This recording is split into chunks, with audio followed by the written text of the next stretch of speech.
السلام عليكم ورحمة الله وبركاته.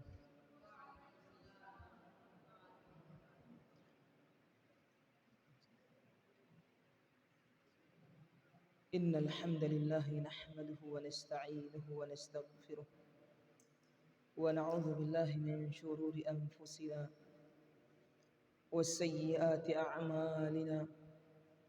من يهده الله فلا مضل له ومن يضلل فلا هادي له، وأشهد أن لا إله إلا الله وحده لا شريك له، وأشهد أن محمدا عبده ورسوله لا نبي بعده.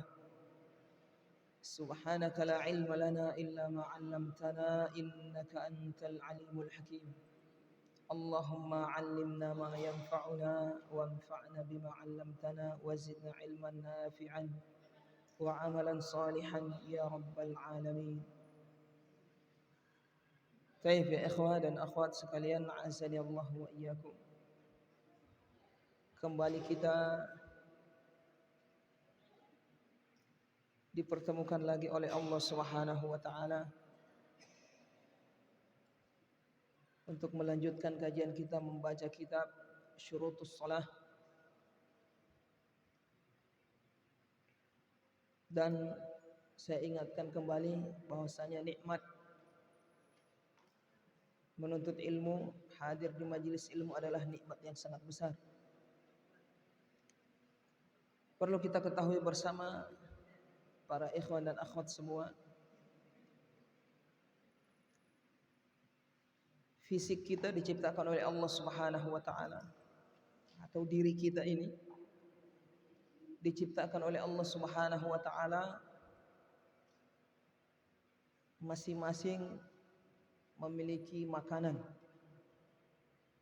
memiliki minuman dan nutrisi untuk bisa hidup. Pada diri manusia ada dua sisi. Ada sisi rohani dan ada sisi jasmani. Perhatikan. Sisi rohani, sisi jasmani, sebagaimana yang kita ketahui bersama, membutuhkan makanan, nasi, lauk pauk, sayur mayur, butuh ikan, butuh air untuk bisa hidup, dan suplemen-suplemen tambahan, gizi, vitamin dan seterusnya. Adapun sisi rohani, ini juga sisi rohani butuh makanan, sebagaimana sisi fisik kita butuh makanan untuk bisa hidup. Makanan rohani adalah ilmu.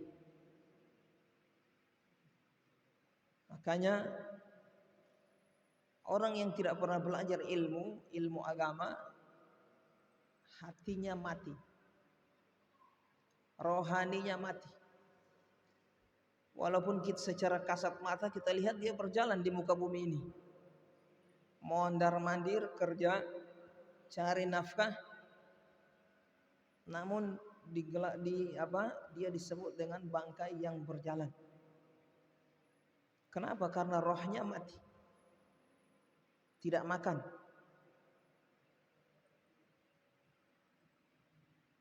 Makanya para ulama, di antara Imam Ahmad bin Hanbal mengatakan, an-nasu yahtajuna ilal ilmi aktsaru min hajatihim ila ta'ami wasyarab. Manusia itu membutuhkan ilmu lebih dari kebutuhan mereka kepada makanan dan minuman. Lebih dari kebutuhan mereka kepada makanan dan minuman. Artinya difahami dari perkataan Imam Ahmad ini, manusia itu butuh makanan dari sisi rohaninya untuk bisa hidup.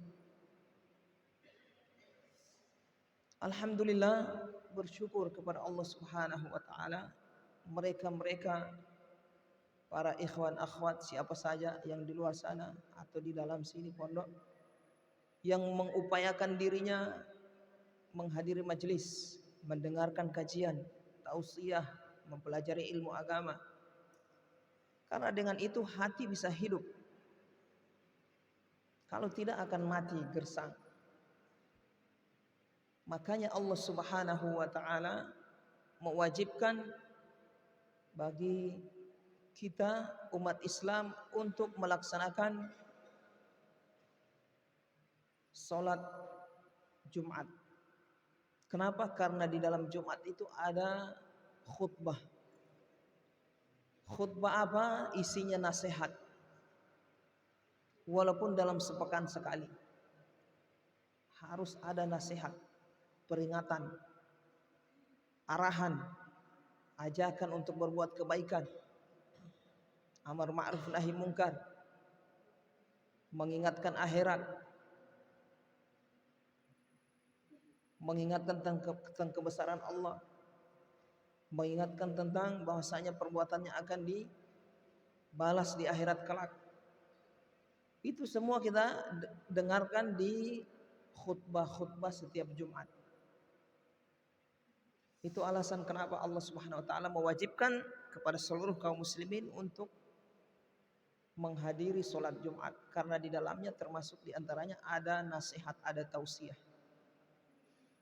Dan kita orang yang sudah faham agama, sudah sadar akan kebutuhan kita terhadap agama, tidak mencukupkan diri kita dengan sekedar mendengar khutbah Jumat atau ceramah-ceramah umum, tabligh akbar.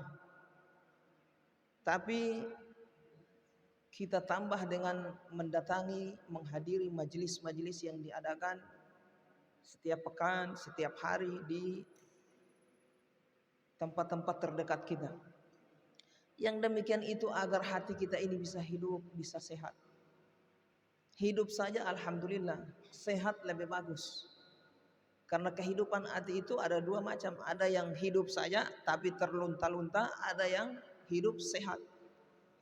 Yang kita inginkan hati kita ini bukan sekedar hidup tapi sehat.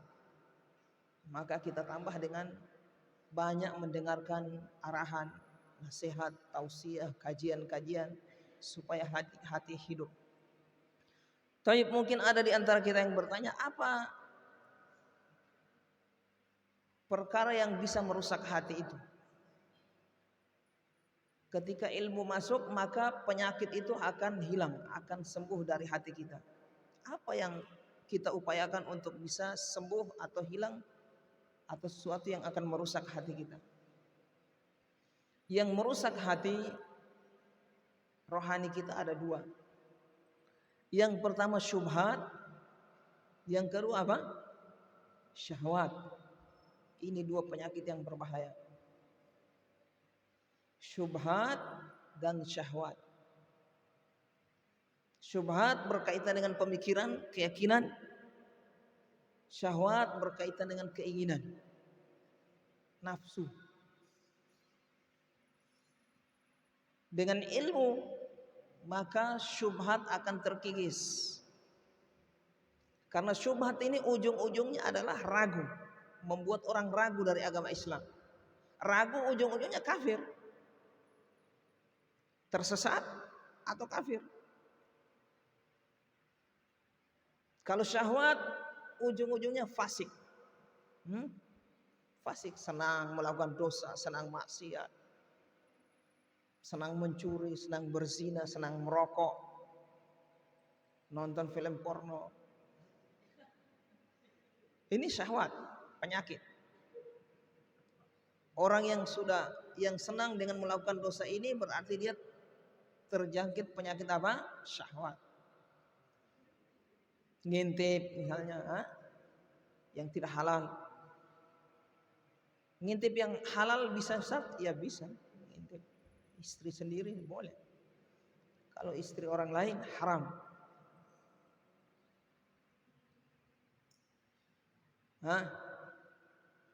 Jadi syubhat dan syahwat ini penyakit yang berbahaya. Kalau syubhat berkaitan dengan pemikiran, kalau sudah kena syubhat dia akan jadi orang yang tersesat, menyimpang, ragu dengan kebenaran, ujung-ujungnya kufur, kafir, keluar dari Islam. Perhatikan, pabrik. Syahwat ini seperti hewan sudah, nafsu. Pokoknya apa yang ingin dia lakukan, dilakukan. Ingin dia mencuri, berdusta, mengambil hak orang lain, menipu dan seterusnya.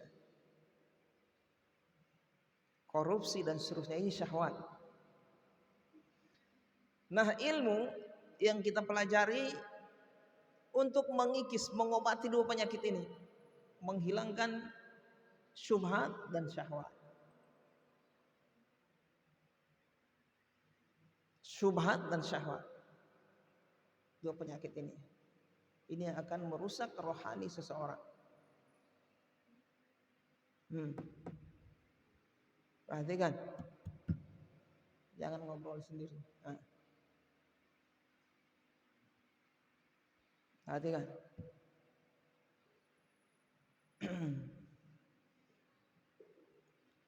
Taib ikhwan, mungkin ada di antara ikhwan, taib saya selipkan nasihat, yang tidak suka ketika gurunya menegur murid-muridnya yang melakukan kesalahan di majelis.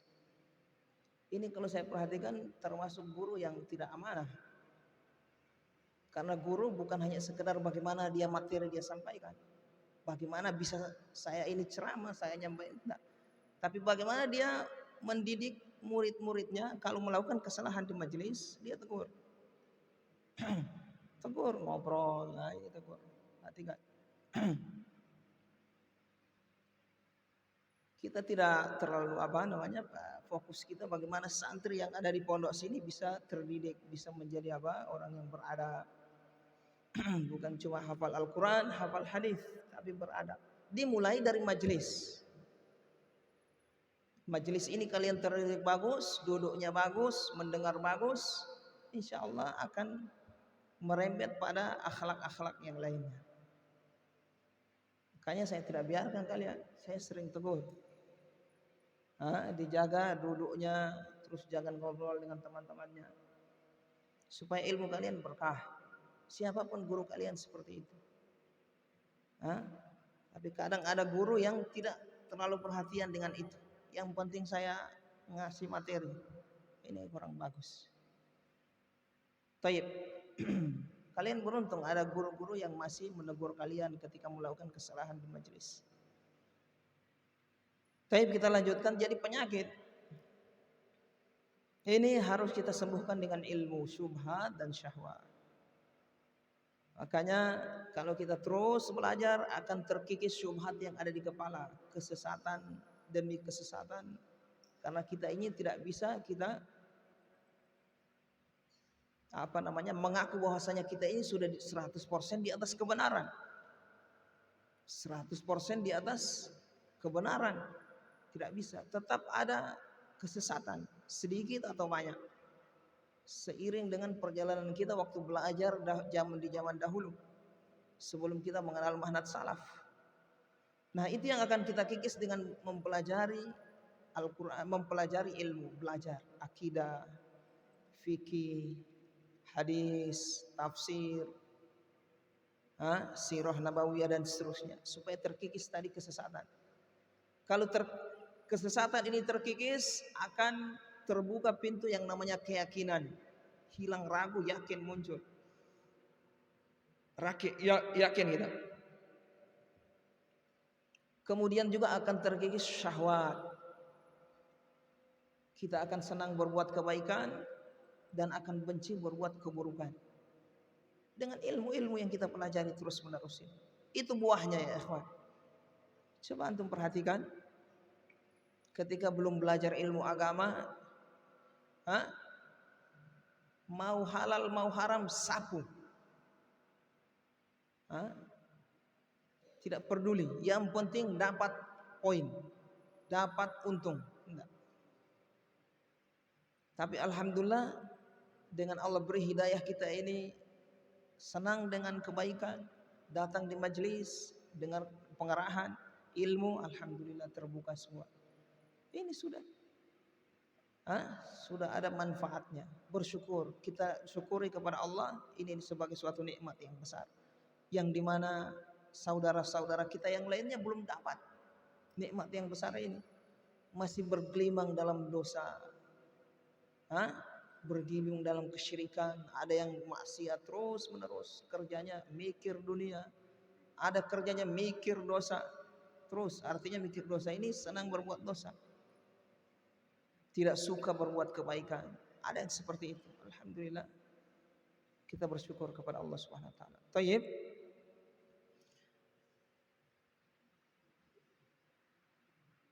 Pelajaran kita yaitu sampai di mana?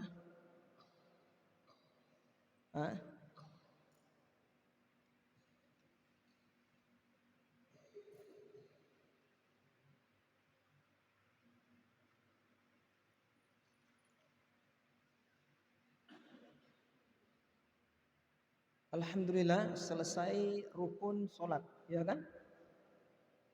Ada berapa rukun sholat? Antum kan? Rukun sholat berapa? 18? 14, Masya Allah. Murojaah berarti ya. Syarat sah sholat berapa? 9. Rukun sholat 14. Bisa disebut? Ayo, murojaah. Rukun sholat yang 14. Yang pertama, berdiri bagi yang mampu pada sholat wajib. Berdiri bagi yang mampu pada sholat wajib. Yang kedua, takbiratul ihram, bacaan Allahu Akbar awal sholat. Kemudian yang ketiga, membaca surat Al-Fatihah. Rukun yang keempat,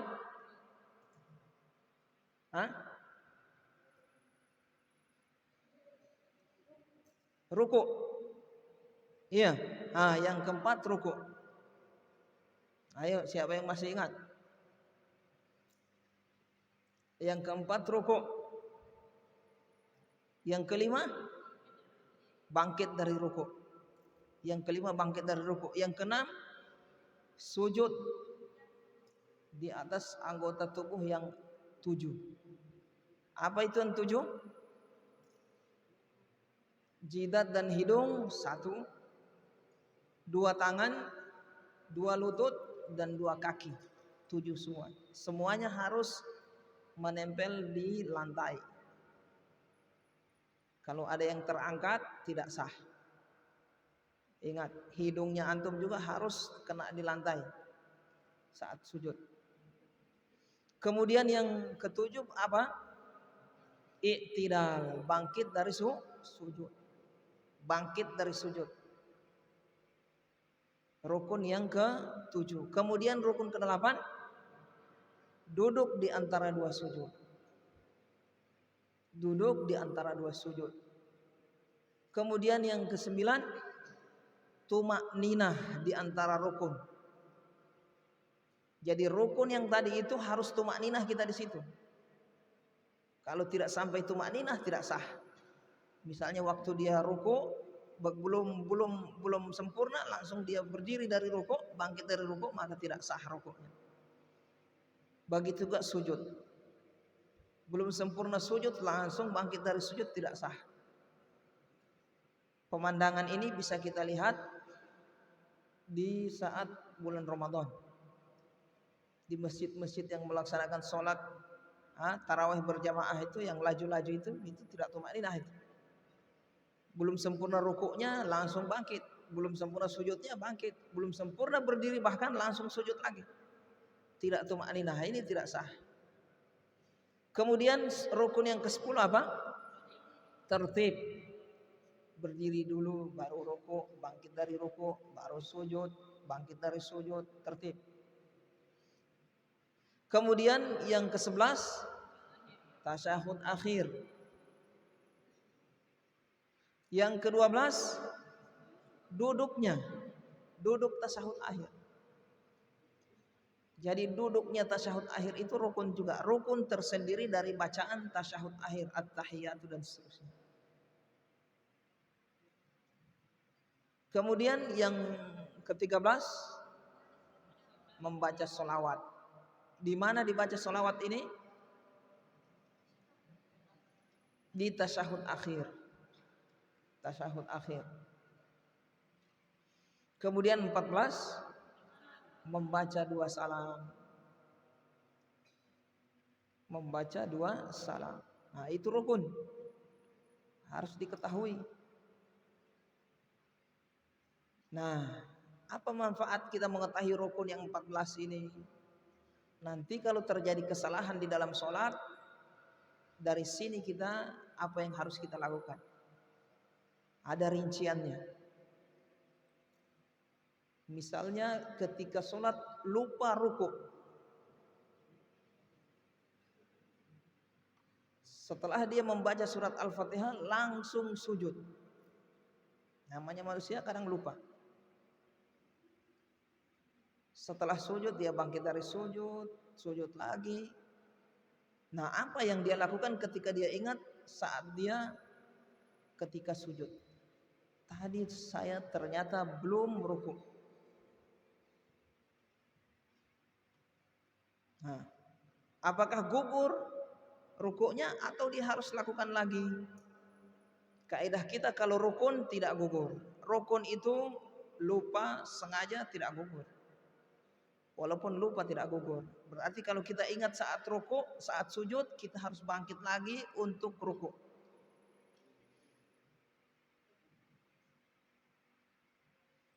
Kita harus bangkit lagi untuk misalnya dia berdiri setelah baca surat, menghayal mungkin langsung sujud. Pas sementara sujud dia bangkit dari sujud lagi. Setelah itu sujud yang kedua. Misalnya di sujud yang kedua teringat, saya belum ruku tadi. Langsung berdiri dia. Berdiri terus ruku. Berdiri, ambil posisi berdiri baru Allahu Akbar ruku. Setelah ruku bangkit dari ruku, kemudian sujud seperti biasa, lanjutkan. Begitu. Wajib sujud sahwi.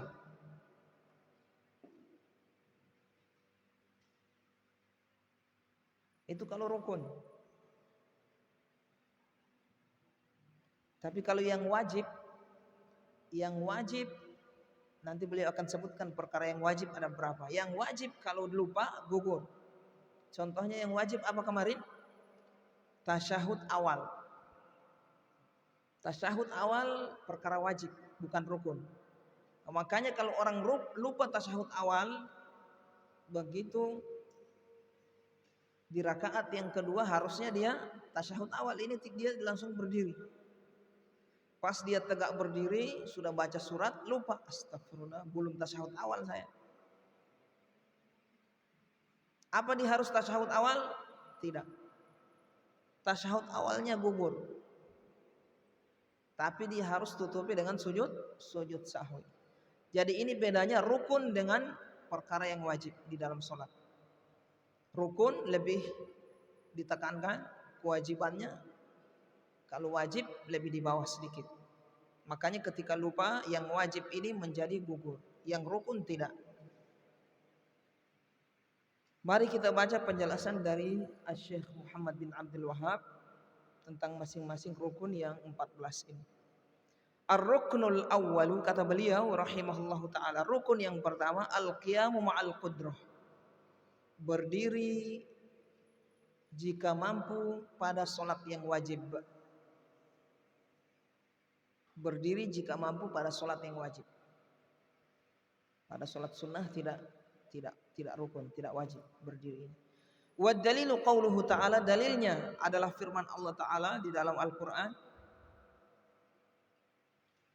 Dalam surat apa ini? Al-Baqarah ayat 238. Hafidhu 'alas salawati was salatil wusta wa qumu lillahi qanitin.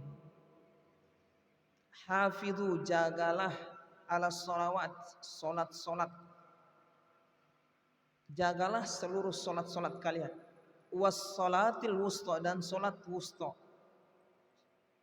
Salat asar. Sebagian ulama menafsirkan salat wusta yang dimaksud di sini salat asar. Termasuk salat utama.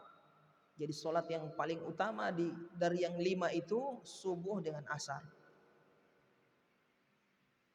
Makanya para malaikat akan turun bersamaan pada waktu subuh dengan asar. Bersemangat ya ikhwan. Asar itu di waktu asar malaikat semua berkumpul, malaikat malam dengan siang berkumpul menjadi satu. Begitu juga pada saat subuh, malaikat siang dan malam berkumpul jadi satu turun pada saat itu. Berbeda dengan waktu zuhur, waktu apalagi maghrib dengan isya. Wa qumu lillahi qanitin. Qumu berdirilah kalian. Lillahi untuk Allah qanitin dalam keadaan khusyuk. Wa qumu syahidnya dalam ayat ini yaitu qumu berdirilah kalian. Perintah untuk berdiri.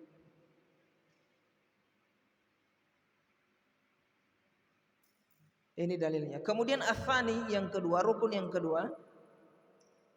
Alhamdulillah selesai kita tahu dalilnya, dalil tentang wajibnya berdiri pada solat.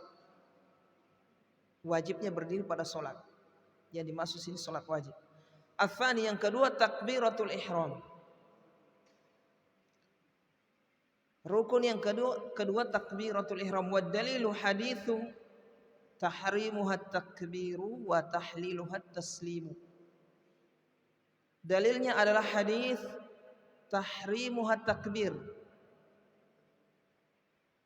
Tahrimnya adalah takbir, yaitu perkara yang dilarang adalah takbir. Maksudnya untuk memulai solat itu masuknya setelah itu dilarang melakukan sesuatu yaitu dengan takbir. Wa tahliluha dan pelepasannya taslim adalah dengan salam. Melakukan salam sudah bebas melakukan apa saja. Nah, ini dalilnya rukun yang kedua yaitu takbiratul ihram. Rasulullah SAW mengatakan pembukaan untuk memasuki solat adalah dengan takbir yaitu takbiratul ihram. Wa ba'daha al-istiftahu. Setelahnya membaca istiftah. Kemudian Syekh Muhammad bin Abdul Wahhab menyebutkan perkara tambahan dari yang rukun. Dan ini bukan rukun, yaitu setelah takbiratul ihram tadi ada perkara sunnah yang dilakukan, yaitu apa? Wa ba'daha al-istiftah. Membaca istiftah. Wa huwa sunnatun, hukumnya sunnah. Doa istiftah. Apa itu doa istiftah? Kata beliau, qaulu subhanakallahumma wa bihamdika wa tabarakasmuka wa ta'ala jadduka wa la ilaha ghairuk. Itu doa istiftah. Boleh membaca doa istiftah yang lain, namun yang afdal ini, lafaz ini. Ini dipilih oleh Imam Ahmad. Karena riwayatnya paling sahih ini, hadis ini daripada hadis yang lain, daripada riwayat bacaan istiftah yang lain. Wajah tu wajah dan seterusnya. Dan yang paling sahih riwayatnya ini, subhanakallahumma wa bihamdika wa tabarakasmuka wa ta'ala jadduk wa la ilaha ghairuk. Subhanakallahumma wa bihamdika wa tabarakasmuka wa ta'ala jadduka wa la ilaha ghairuk. Pendek sekali doa istiftah. Wa makna subhanakallahumma ay unazzihuka tanzihal la'iqa bijalalik. Jadi makna dari subhanallah, subhanakallahumma, yaitu unazzihuka tanzihal la'iq bijalalik. Aku mensucikanmu ya Allah dengan pensucian yang layak bagimu. Pensucian yang layak. Layak bijalalik dengan kemuliaan. Jadi tasbih subhana itu artinya mensucikan Allah dengan pensucian yang layak. Suci dari segala kekurangan. Dan suci dari ada yang serupa dengan Allah dalam kesempurnaan. Wa bihamdika, kemudian beliau ingin menjelaskan makna dari istiftah tadi, doa istiftah. Wa bihamdika ay thana'an 'alaik. Ay thana'an 'alaik. Aku memujimu. Wa bihamdika, dalam keadaan memujimu. Jadi tasbih mensucikan, bihamdika memuji. Setelah mensucikan, memuji. Artinya mensucikan harus dibarengi dengan memuji. Wa tabarakasmuka ay al barakatu tunalu bidzikrika. Tabarakasmuka artinya maha suci namamu. Subhanallah.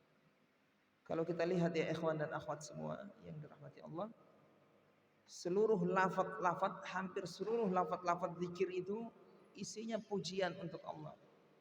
Pujian mensucikan Allah, pujian memuji Allah dengan kebaikannya, kesempurnaannya, keagungannya. Itu isi-isi tasbih, isi zikir yang kita baca. Karena memang seperti itu, Allah itu suka dengan pujian. Nah, ini rahasia mengapa isi zikir itu memuji Allah, karena Allah itu suka dengan pujian. Semakin banyak kita berzikir, artinya semakin banyak kita memuji Allah. Allah semakin suka. Puji Allah Subhanahu wa taala. Beda dengan manusia, antum puji, kalau dia suka pujian itu adalah kerendahan, kehinaan. Pertanyaan. Kalau Allah Subhanahu wa taala suka dengan pujian itu kelayakan, layak. Karena Allah Maha sempurna. Suka dengan pujian ya layak Allah Subhanahu wa taala karena Allah sempurna. Tapi kalau kita suka dengan pujian, nah ini bahaya. Makhluk yang lemah, banyak kekurangan, suka dengan pujian. Jadi beda dengan Allah Subhanahu wa taala. Ini rahasia mengapa isi-isi zikir itu pujian untuk Allah, karena Allah itu suka dengan pujian. Di dalam salat tujuannya untuk memuji Allah Subhanahu wa taala. Allahu akbar. Allah Maha besar. Dengan ucapan itu Allah suka kita. Kemudian subhanakallahumma wa bihamdika wa tabarakasmuka wa ta'ala jadduka wa la ilaha ghairu. Setelah itu ta'awudz, a'udzubillahi minasyaitonir rajim, memohon perlindungan kepada Allah.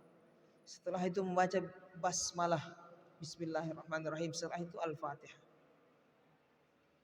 Al-Fatihah coba lihat isinya pujian untuk Allah Subhanahu wa taala. Memohon, meminta kepada Allah. Semua memuji Allah Subhanahu wa taala. Karena Allah itu zat yang suka pujian. Makanya nama Allah Hamid. Termasuk nama Allah Asmaul Husna Hamid. Hamid itu terpuji. Termasuk maknanya suka dengan pujian. Allah suka dengan pujian. Allah suka dengan pujian. Suka dia dipuji. Karena dia raja yang sempurna, yang agung. Jelas. Dia suka dengan pujian. Dan itu sifat kesempurnaan, bukan sifat kekurangan. Jadi wa tabarakasmuk artinya maha suci namamu. Maksudnya ditafsirkan oleh beliau di sini, al barakatu tunalu bi dzikrika. Keberkahan itu diperoleh dengan menyebut namamu. Jadi ketika kita menyebut nama Allah, di situ ada berkah. Makanya disyariatkan ketika memulai kebaikan, perbuatan yang baik dengan menyebut bismillah. Menyertakan Allah, bismillah, agar diberkahi perbuatan kita. Wa ta'ala jadduk ay jallat 'azamatuka. Wa ta'ala jadduk artinya jallat 'azamatuka, maha mulia keagunganmu. Subhanallah. Wala ilaha ghairuk, Ai la ma'budu fil ardi wala fis sama' bihaqqin siwaka ya Allah. Wala ilaha ghairuk, tidak ada yang berhak disembah di bumi maupun di langit dengan benar kecuali Engkau. Subhanallah. Tidak ada yang berhak disembah, diserahkan ibadah kecuali Allah Subhanahu wa taala.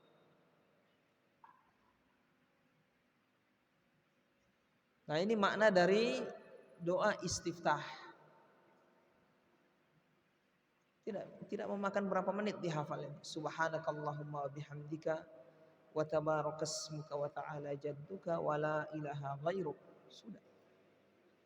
Doa istiftah paling afdal menurut Imam Ahmad. Boleh kalau ada baca doa istiftah yang lain boleh. Tapi yang afdal yang tadi. Karena isinya murni pujian untuk Allah Subhanahu wa taala. Kemudian setelah membaca istiftah, ta'awud. Ta'awud. A'udzu billahi minasyaitonir rajim. Supaya tidak diganggu oleh setan. Setan itu paling suka orang ketika sholat. Paling suka dia ganggu daripada ibadah yang lain.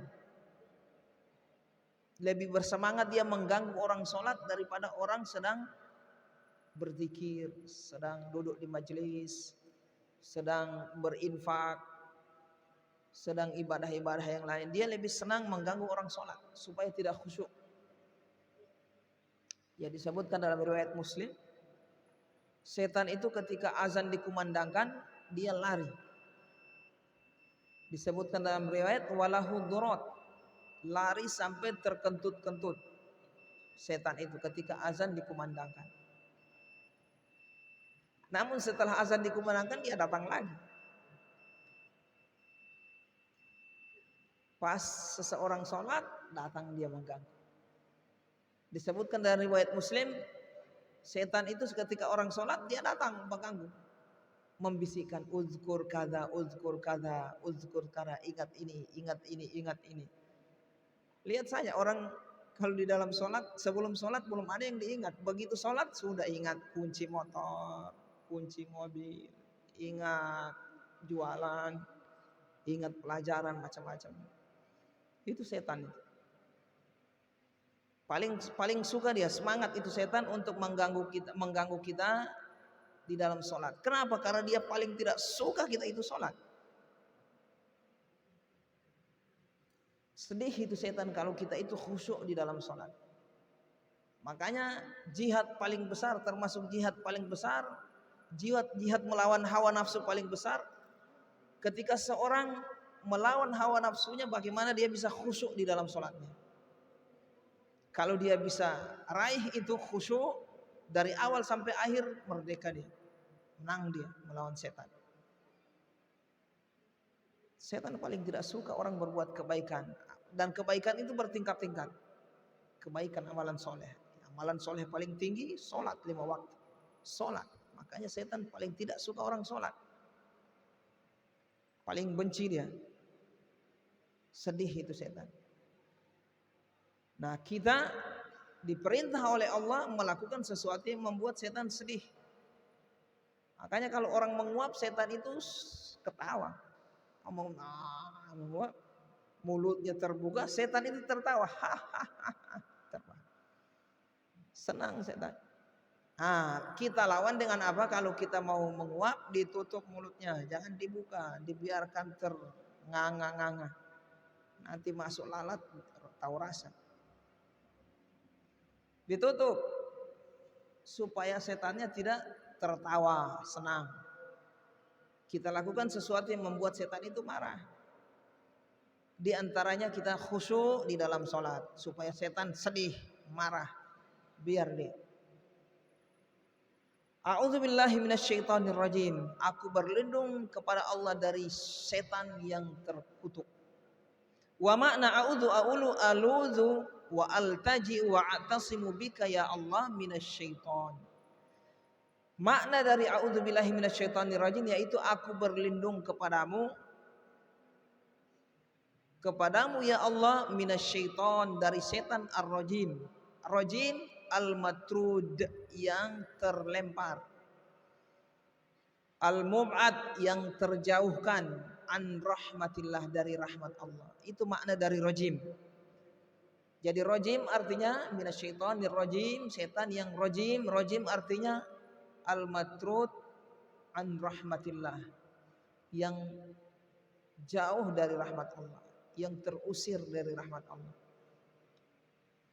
Laknat namanya. Laknat itu terusir dari rahmat Allah. La yadurruni fi dini wala dunyaya, tidak akan memudaratkan kepadaku dalam agamaku dan dalam duniaku dan pada duniaku. Itu auzubillahi minasyaitonir rajim. Allah suka. Jadi ketika kita membaca doa ini, auzubillahi minasyaitonir rajim, di dalam salat sebelum baca surat Al-Fatihah, Allah itu suka kepada kita. Ingat itu. Dan setan tidak suka. Marah dia, kasih biar. Wa qiraatul Fatihati ruknun fi kulli rakatin kama fi hadits la salata liman lam yaqra bi Fatihatil kitabi wa hiya ummul Quran.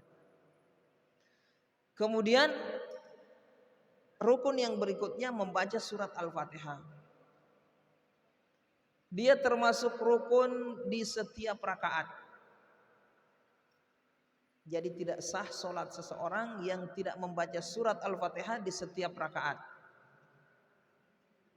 Jadi di setiap rakaat harus ada surat Al-Fatihah. Kama fi hadits la salata liman lam yaqra bi Fatihatil kitab.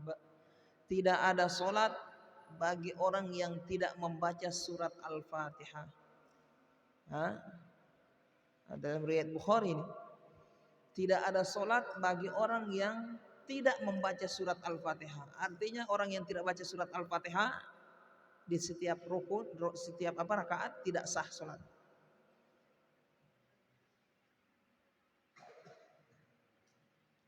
Baik ya ikhwan.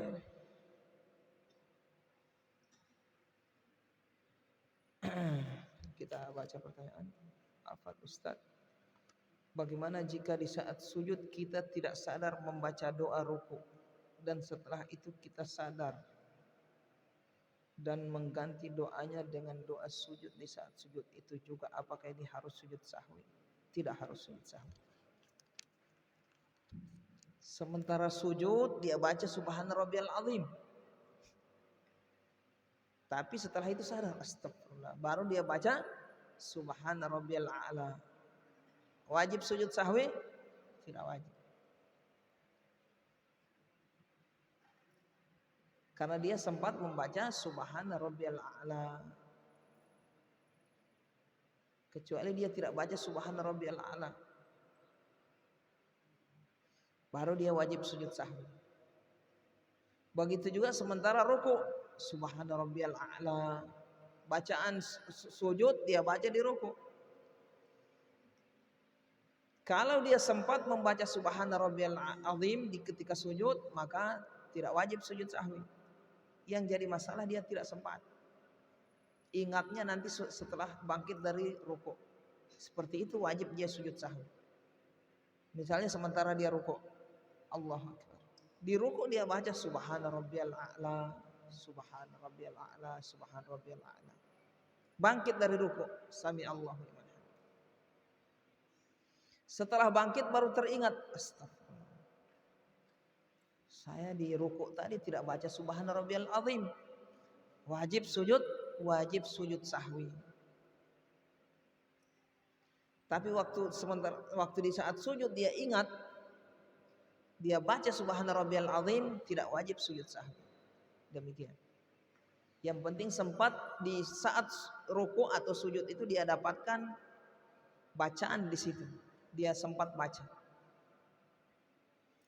Kalau dia tidak sempat baca, itu yang jadi masalah. Baik, demikian ya ikhwah. Mudah-mudahan menjadi ilmu yang bermanfaat. Kita lanjutkan pada pertemuan berikutnya. Mudah-mudahan Allah Subhanahu wa taala masih mempertemukan kita di majelis yang sama. Subhanakallahumma bihamdika asyhadu an la ilaha illa anta astaghfiruka wa atubu ilaik.